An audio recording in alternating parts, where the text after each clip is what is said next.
السلام علیکم ویورز، میں ہوں آپ کا ہوسٹ اسد چودھری اور آپ دیکھ رہے ہیں اپنا پسندیدہ یوٹیوب چینل پیارا پاکستان۔ ویورز، آپ نے ابھی تک اگر ہمارا چینل سبسکرائب نہیں کیا تو برائے مہربانی چینل کو سبسکرائب کر کے بیل آئیکن کا بٹن پریس کر دیں۔ ویورز، کل اسلام آباد میں سیرت النبی صلی اللہ علیہ وسلم کانفرنس تھی۔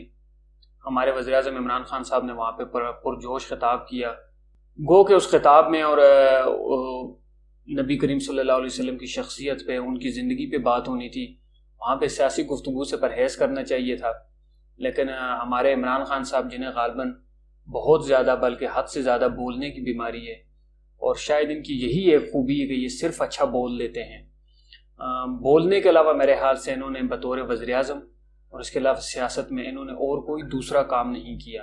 اور شاید نہ انہیں کوئی کام کرنا آتا ہے اور نہ یہ شاید کبھی کر سکیں گے۔ اس تقریر کے دوران انہوں نے یہ بھی بتایا کہ میاں نواز شریف صاحب کو ہٹ کر کے کہ برطانیہ میں اگر ایک بندہ اس طرح چوری کر لے تو وہ میڈیا پہ آنا تو دور کی بات، وہ تو کبھی ساری زندگی کسی کو اپنا منہ بھی نہ دکھا سکے۔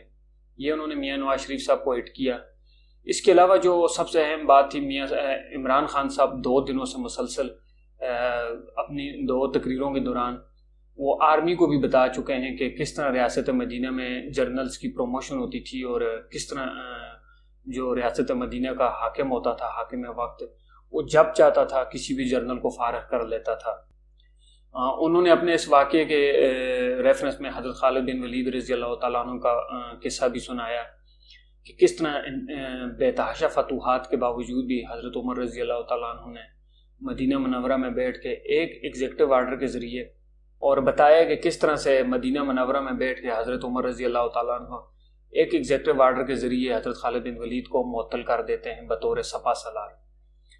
ویورز، آپ کو ہم پہلے پورشن پہ بات کریں گے عمران خان کا، جو انہوں نے نواز شریف کو ایک نصیحت کی، اور اس کے بعد ہم یہ دوسرے موضوع کی طرف آئیں گے کہ وہ کیوں مسلسل اپنی دوسری تقریر میں آرمی کو بتا رہے ہیں، جو آرمی جو پاکستان کا سب سے منظم انسٹیٹیوٹ ہے، منظم ادارہ ہے۔ دوسرے پورشن میں ہم اس پہ بات کریں گے۔ سب سے پہلے ہم آ جاتے ہیں عمران خان کی اس بات پہ کہ جس طرح میاں نواز شریف نے کرپشن کی ہے تو میڈیا پہ آنا دور، تو برطانیہ میں اس طرح کا شخص کسی کو منہ دکھانے کے قابل بھی نہیں رہتا۔ عمران خان صاحب سے یہ عرض ہے، محترم وزیر اعظم صاحب، آپ جو پچھلے 10 سالوں سے حرکتیں کر رہے ہیں، شاید برطانیہ میں اس طرح کے شخص کی بھی کوئی گنجائش نہیں ہے، برطانیہ جیسی جمہوریت میں آپ جیسے بندے کی بھی کوئی گنجائش نہیں ہے۔ عمران خان صاحب کا جو سب سے بڑا مسئلہ ہے ابھی تک، یہ سعودی عرب جاتے ہیں، واپسی پہ وہاں کا بادشاہتی نظام اچھا لگ جاتا ہے، اور یہ افسوس کے ساتھ میڈیا کو بتاتے ہیں کہ کاش مجھے سعودی بادشاہ کی طرح اختیار مل جائیں۔ چین کے دورے پہ جاتے ہیں، واپسی آ کے یہ نہایت افسردہ اور افسوس کے ساتھ بتاتے ہیں کاش کہ مجھے چینی صدر شی جن پنگ کی طرح اختیارات مل جائیں اور میں سارے مخالفین کو الٹا لٹکا دوں۔ وزیر اعظم عمران خان صاحب یورپ کے کسی ملک پہ جاتے ہیں تو انہیں وہاں کی جمہوریت راس آ جاتی ہے، جمہوریت پسند آ جاتی ہے، واپسی پہ آ کے یہ اس جمہوریت کے جو ہیں تو گن گانے لگ جاتے ہیں۔ پھر کچھ ہی دن بعد ان کو دوبارہ ریاست مدینہ یاد آ جاتی ہے، پھر یہ عوام کو بتانا شروع کر دیتے ہیں کہ اب ہم اس طرح کی ایک فلاحی ریاست بنائیں گے، جو کہ 3.5 سال ہو گئے، یہ جو پہلے سے ایک ریاست تھی اس کو تباہی بربادی کی طرف لے گئے، لیکن فلاحی ریاست اور ریاست اسلامی کی طرف انہوں نے 1 انچ بھی قدم نہیں اٹھایا۔ عمران خان صاحب نے بالکل بجا فرمایا کہ برطانیہ، یورپ اور یہ دنیا کی جتنی بھی بڑی معزز جمہوریتیں، وہاں پہ کرپشن کر کے ایک سیاستدان اپنا کیریئر ہمیشہ کے لیے ڈبو دیتا ہے، اس میں کوئی دو رائے نہیں، انہوں نے سچ بولا۔ لیکن میں عمران خان صاحب کو کچھ چیزیں یاد دلانا چاہتا ہوں کہ عمران خان صاحب جو حرکتیں آپ نے کی ہیں، اس طرح کی حرکتوں کے بعد بھی یورپ میں ایک سیاستدان کے لیے اپنی جو سیاسی بقا ہے، اپنی جو ایک سیاسی سٹرگل ہے، سیاسی زندگی ہے، اس کو جاری رکھنا بے انتہا مشکل ہو جاتا ہے۔ سب سے پہلے میں آؤں گا نجم سیٹھی کے 35 پنکچرز کی طرح۔ آپ نہایت بے شرمی اور ڈٹائی کے ساتھ میڈیا پہ متواتر اور مسلسل جھوٹ بولتے رہے کہ 2013 کے الیکشن میں نجم سیٹھی نے ایز نگران وزیر اعلیٰ پنجاب الیکشن کے دوران 35 سیٹیں جو ہیں، 35 سیٹس پہ انہوں نے دھاندلی کروائی، جنہیں عمران خان صاحب نے 35 پنکچرز کا نام دیا۔ نجم سیٹھی صاحب اس کے خلاف جو ہیں تو ایک عدالت میں چلے گئے، آج تک عمران خان صاحب نے نہ اس پہ معافی مانگی ہے، نہ وہ پیش ہو رہے ہیں۔ البتہ انہوں نے ایک دفعہ یہ ضرور کہا اپنے وکیل کے ذریعے کہ وہ تو ایک سیاسی بیان بازی تھی، سیاسی بیان بازی سے زیادہ اسے کچھ نہ سمجھا جائے۔ وہاں ہم کو شرم، اخلاقیات، وہ چیزیں بالکل بھول جاتی ہیں کہ آپ وزیر اعظم کی دوڑ میں شامل تھے اور آپ سرعام اپنے مخالفین پہ اتنے بڑے بڑے جھوٹ اور بہتان لگا رہے تھے کہ آپ نے 35 پنکچرز لگائے ہیں۔ پھر اس کے بعد آپ نے ایک دفعہ شہباز شریف کے بارے میں بولا کہ مجھے فون کسی تھرڈ پرسن کے ذریعے آفر کی گئی ہے کہ آپ پاناما کیس سے پیچھے ہٹ جاؤ، آپ کو غالباً 1 ارب روپیہ دیا جائے گا، اور آپ نے وہ الزام لگایا شہباز شریف کے کہ وہ جو تھرڈ پرسن تھا وہ شہباز شریف کا ایجنٹ تھا، اس نے مجھے 1 ارب کی پیشکش کی ہے۔ جب شہباز شریف نے آپ کے خلاف عدالت میں کیس کیا تو آج تک آپ اس کے کیس میں جو ہیں تو پہلے تو آپ تاریخیں لیتے رہے، آپ کا وکیل حاضر ہوتا رہا، اور آج تک آپ نے اپنا جواب اس میں جمع نہیں کروایا۔ آپ وہاں بھی جھوٹے ہیں، برطانیہ میں اس قسم کے جھوٹے کی بھی کوئی گنجائش نہیں ہے۔ تیسرا جو سب سے اہم، گو کہ میں ذاتیات پہ بات نہیں کرنا چاہتا، لیکن آپ مسلسل اپنے سیاسی مخالفین کی کردار کشی کرتے رہتے ہیں، ان کی ذاتیات پہ، ان کی فیملی ممبرز پہ حملے کرتے رہتے ہیں۔ آپ کے اوپر کیس ہے امریکہ جیسی جو وہ جمہوریت جو آپ کو بہت پسند ہے، جس کی آپ دن رات مثالیں بھی دیتے ہیں، وہاں کی کورٹ نے آپ کے خلاف فیصلہ دیا ہوا ہے کہ ٹیریان نام کی ایک بچی ہے جو کہ آپ کی بچی ہے، وہاں کی کورٹ نے آپ کے خلاف فیصلہ دیا ہوا ہے، آپ وہاں پہ پیش بھی نہیں ہوئے، بلڈ سیمپل دینے کے لیے بھی آپ پیش نہیں ہوئے تھے، اور کسی پیشی پہ بھی آپ پیش نہیں ہوئے۔ تو یک طرفہ جو وہاں کی کورٹ نے آپ کے خلاف فیصلہ دیا تھا کہ وہ بچی آپ کی ہے، آج تک آپ نے اس کی بھی کوئی صفائی نہیں دی۔ کیا برطانیہ کی جمہوریت میں، برطانیہ کی جو اقدار ہیں وہاں پہ اس طرح کا بندہ وزیر اعظم بن سکتے ہیں کہ جس کی ایک بے نامی بیٹی ہو؟ آج تک آپ اور آپ کی جماعت کے تمام لوگ اس کیس سے انکاری ہیں، بھاگتے ہوئے نظر آ رہے ہیں۔ چلیں فرض کریں 1 منٹ کے لیے ہم یہ مان بھی لیتے ہیں کہ وہ لڑکی آپ کی بیٹی نہیں ہے، تو ذرا اس بات کا جواب دیں کہ 2004 میں جب وہ سیتا وائٹ نامی خاتون تھی، وہ اس بچی کی ماں، وہ فوت ہو گئی، تو 2004 سے لے کر آج 2021 تک وہ بچی آپ کی جو سابقہ اہلیہ ہیں جمائمہ خان کے پاس کیا کر رہی ہے؟ انہوں نے اس کو کیوں گود لیا ہوا، اور وہ کیوں کہتی ہیں کہ یہ میری اسٹیپ ڈاٹر ہے، اور وہ کیوں آپ کے بیٹوں کے ساتھ as a sister, as a family member آج تک ان کے پاس ہے اور ان کے گھر میں کیوں رہ رہی ہے؟ تو اس طرح کی بھی چیزیں آپ تھوڑا سا بتا دیا کریں۔ اور میں ویورز آپ کو عمران خان صاحب کا یہ بتاؤں کہ شاید پاکستان کی سے پہلے 70 سالہ تاریخ میں بھی 74 سالہ اور اس کے بعد بھی ان جیسا انتہائی کانفیڈنس کے ساتھ جھوٹ بولنے والا شخص یا میں لیڈر کبھی بھی نہیں ملے گا۔ عمران خان صاحب کی یہ بہت بڑی خوبی ہے کہ یہ مخاطب کی آنکھوں میں آنکھیں ڈال کر انتہائی کانفیڈنس اور بے شرمی کے ساتھ جھوٹ بھی بول دیتے ہیں۔ جتنے انہوں نے وعدے کیے تھے، جتنے، ان سب سے یہ مکر گئے۔ نہ ان کے پاس ٹیم تھی، نہ ان کی تیاری تھی، نہ انہیں سیاست کو کچھ پتہ تھا، صرف اور صرف یہ استعمال ہوئے ایک نواز شریف کے خلاف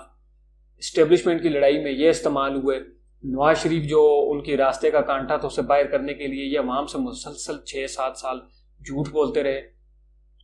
جب عملی وقت آیا، جب پرفارم کرنے کا وقت آیا، جب ڈیلیور کرنے کا ٹائم آیا، تو انہوں نے عوام کو دور عذاب میں مبتلا کر دیا ہے بجائے انہیں کوئی ریلیف دینے کا، اور انتہائی بے شرمی کے ساتھ یہ مسلسل اب مذہب کا استعمال کر رہے ہیں، ریاست مدینہ کا نام استعمال کر رہے ہیں،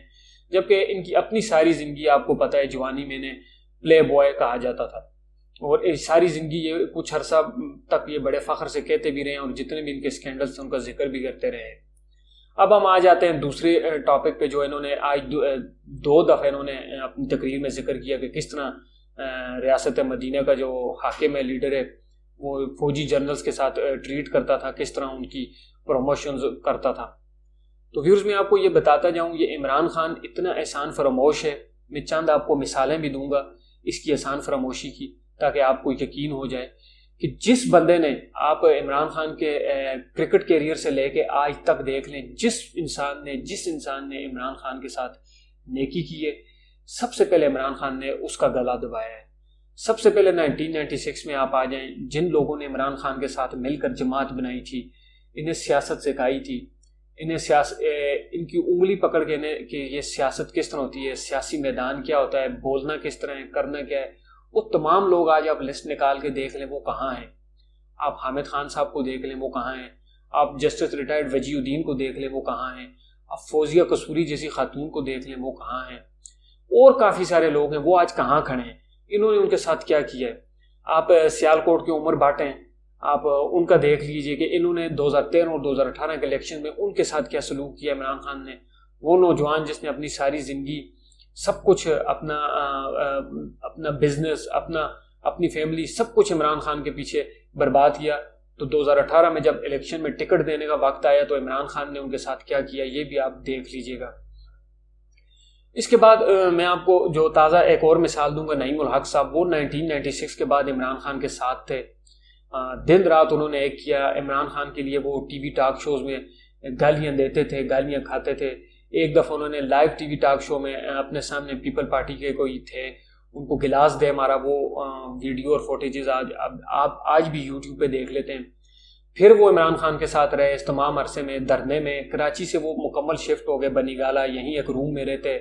اور دن رات انہوں نے محنت کی۔ عمران خان وزیر اعظم بن گئے، غالباً 1.5 سال پہلے ان کی فوتگی ہو گئی۔ تو میں آپ کو عمران خان صاحب کی احسان فراموشی اور بے حسی کی یہ مثال دوں کہ وہ نعیم الحق جو 1996 سے اپنی موت تک عمران خان کے ساتھ رہا، ان کو اتنی توفیق نہیں ہوئی ہے، اس کے بعد کراچی 2 یا 3 دفعہ گئے ان کے گھر جا کے ان کی فیملی سے فاتحہ کر لیں، فون تک انہوں نے ان کی فیملی کو نہیں کیا۔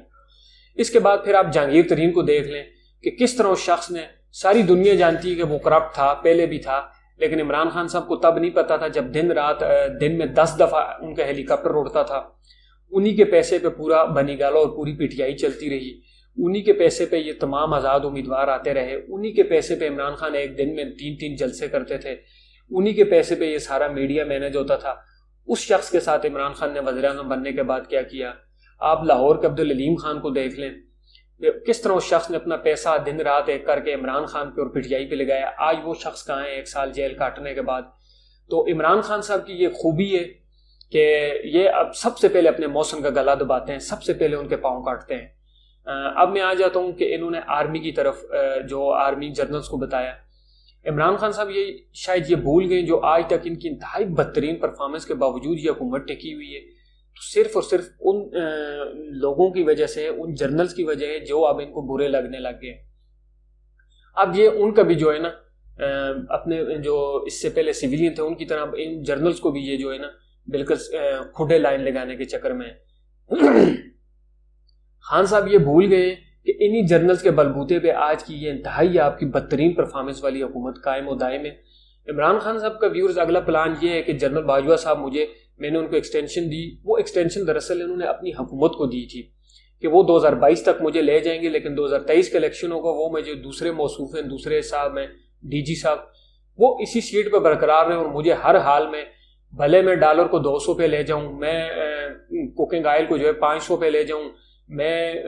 گرے لسٹ سے 5 سال لگانے کے باوجود بھی پاکستان کو نہ نکال سکوں، میں غریب عوام کو بالکل نہ چھوڑ لوں،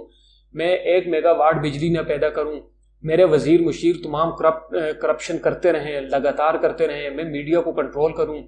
میں صحافیوں کے پروگرام بند کروا دوں، میں ان کے ٹویٹس کینسل کروا دوں، میں ملک میں بے روزگاری کو اپنی عروج پہ لے جاؤں، میں آٹے کو جو 3500 روپے من کر لوں، لیکن مجھے یہ جو صاحب ہیں جن کا وہ بار بار کہہ رہے ہیں وہ مجھے 2023 کا الیکشن ہر حال میں جتوا دیں۔ یہ عمران خان صاحب کی اب نیکسٹ جو پلاننگ ہے کہ باجوہ صاحب کو تو میں نے یوز کر لیا 2022 تک، اب مجھے 2023 تک یہ جو ڈی جی صاحب ہیں یہ ہر حال میں اس پوسٹ پہ چاہیے جو مجھے الیکشن 2018 کی طرح دوبارہ ایک دفعہ مینج کر کے جتوا دیں۔ ویورز آخر میں بات کو ختم کروں گا، اس سے پہلے میں آپ کو یہ بات بتا دوں، عمران خان صاحب کی اب بے شرمی اور ڈٹائی کا عالم یہ دیکھیں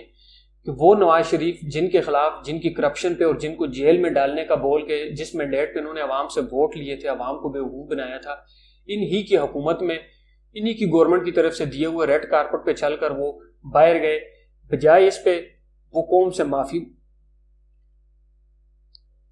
بجائے اس کے کہ وہ قوم سے اور اپنے ورکر سے، پی ٹی آئی سے معافی مانگتے کہ ہمارے ہوتے ہوئے بھی وہ ایک چور بقول ان کے کرپٹ باہر چلا گیا، یہ الٹا اس پہ بجائے شرمندہ ہونے کے انہیں ہی ملامت کر رہے ہیں۔ نواز شریف صاحب ادھر جیل میں تھے، وہ جیل توڑ کے تو نہیں گئے، کوئی سرنگ کھود کے تو نہیں گئے، آپ کی گورنمنٹ کے ہوتے ہوئے گئے ہیں، آپ کی کابینہ نے اجازت دی ہے تو وہ گئے ہیں۔ عمران خان صاحب کا اگر یہ مسئلہ ہوتا کہ انہوں نے کرپٹ جتنے بھی ہیں ان کو جیل میں ڈالنا ہوتا تو ذرا اس کا جواب دے دیں کہ آصف علی زرداری کیوں باہر پھر رہا ہے، جہانگیر ترین شوگر کمیشن میں نام آنے کے باوجود آج تک آزاد کیوں پھر رہا ہے، عامر کیانی صاحب جن کا ادویات سکینڈل میں کروڑوں روپے کی کرپشن میں جن کا نام آیا وہ آج پی ٹی آئی پنجاب کے صدر کیوں ہیں، عبدالعلیم خان صاحب آج باہر کیوں ہیں؟ تو صرف اور صرف یہ قوم، یہ عمران خان صاحب دھوکہ دے رہے ہیں، جھوٹ پہ جھوٹ بولتے جا رہے ہیں اور کسی طرح یہ اس ادارے کو استعمال کر کے 2023 کا الیکشن بھی جیتنا چاہتے ہیں۔ اگر خدا نخواستہ اس طرح ہو گیا پھر اس ملک کا اللہ ہی حافظ۔ ویورز چینل کو ضرور سبسکرائب کر دیجیے گا. نیکسٹ ویڈیو تک کے لیے اپنا خیال رکھیے گا. اللہ حافظ.